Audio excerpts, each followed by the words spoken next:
안녕하세요. 세리쌤입니다. 이번 시간 4의1 질문하며 읽기 단원 함께 공부해 나갈게요. 이번 시간 학습 목표는요. 첫 번째로 읽기 과정에 따른 질문의 종류를 설명할 수 있다. 읽기 과정, 즉 읽기 전, 읽는 중, 읽은 후에 따라서 우리가 어떤 질문을 할 수 있을지 살펴볼 겁니다. 그리고 읽기 과정에 따른 이러한 질문들이 어떤 효과를 가져다 주는지 어떤 장점이 있는지도 살펴볼게요. 먼저 첫 번째, 읽기 과정에 따른 질문의 종류입니다. 우리가 일반적으로 읽기 과정을 세 단계로 나누어서 살펴볼 수가 있어요.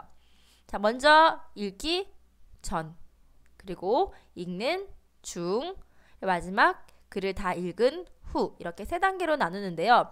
이런 읽기 과정이 진행됨에 따라서 우리는 각 과정마다 여러 가지 질문을 던지면서 글을 읽어줄 수가 있습니다.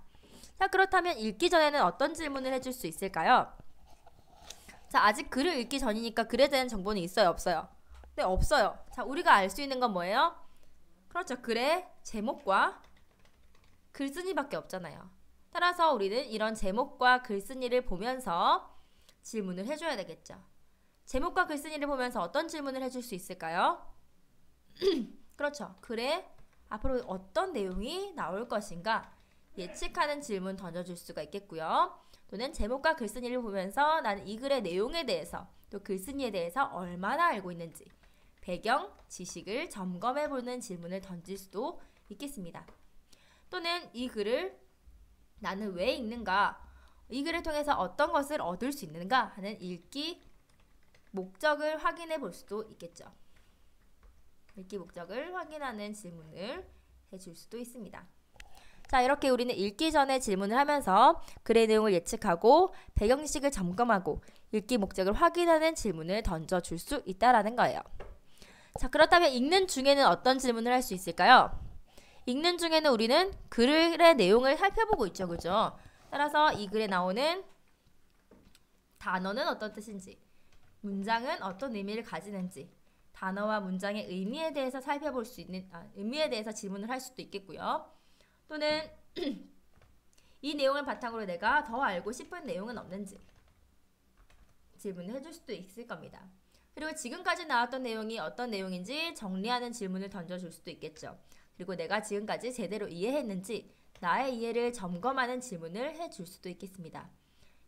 자, 마지막. 읽은 후에는 그렇다면 어떤 질문을 던질 수 있을까요? 글을 다 읽고 났으니까 이 글의 중심 내용이 무엇인지 확인하는 질문을 던져줄 수 있고요. 그리고 내가 이 글을 통해서 어떤 것을 새롭게 알게 되었고 또 어떤 내용을 인상 깊게 봤는지, 인상 깊은 내용은 무엇이었는지에 대해서 질문해 줄 수도 있겠죠. 또는 글을 다 읽고 나니까 글쓴이는 결국 이런 목적으로 글을 썼구나. 글쓴이의 의도나 목적도 파악해 줄 수가 있겠습니다. 그리고 더 나아가서 이 글을 나는 어떤 사람에게 추천할 수 있을까? 이 글을 어떻게 활용할 수 있을까? 하는 글의 소통 맥락, 활용에 대해서 질문을 던져줄 수도 있겠습니다. 이 외에도요, 나는 앞으로 어떤 것들을 더 조사할 것인가, 내가 알고 있는 어떤 지식과 연결될 수 있을 것인가 하는 것들도 하는 질문들도 더 마련해 줄 수 있겠습니다. 자, 이렇게 읽기 과정에 따라서 질문을 하면서 읽게 되면 어떤 점이 좋을까요? 자, 먼저 읽기 전에 질문하는 것들을 통해서 우리는 어떤 효과를 얻을 수 있을까요? 읽기 전에 글을 읽으면 어떻게 할 수 있다고 했어요? 내용을 예측하면서 읽게 되겠죠.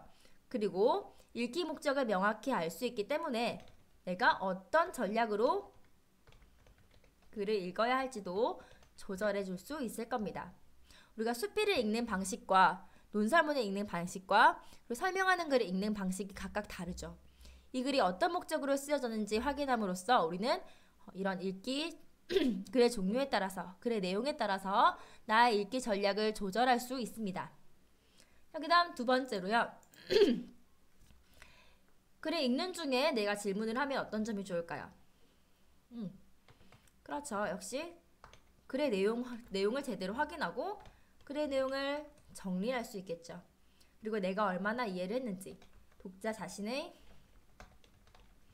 이해도를 점검해 볼 수도 있겠습니다. 마지막 읽은 후의 질문을 통해서는요, 우리가 결국 글의 내용을 보다 더 효과적으로 정리하고, 그리고 앞으로 내가 이 글을 어떻게 활용하면 좋을지, 누구에게 추천하면 좋을지와 같은 글의 소통 맥락을 우리가 고려하면서 글을 살펴보게 됩니다. 결과적으로 능동적으로 질문을 하면서 글을 읽게 되면 글의 내용을 어때요? 보다 더 구체적으로 파악을 할 수 있게 되겠죠. 구체적으로 파악할 수 있다.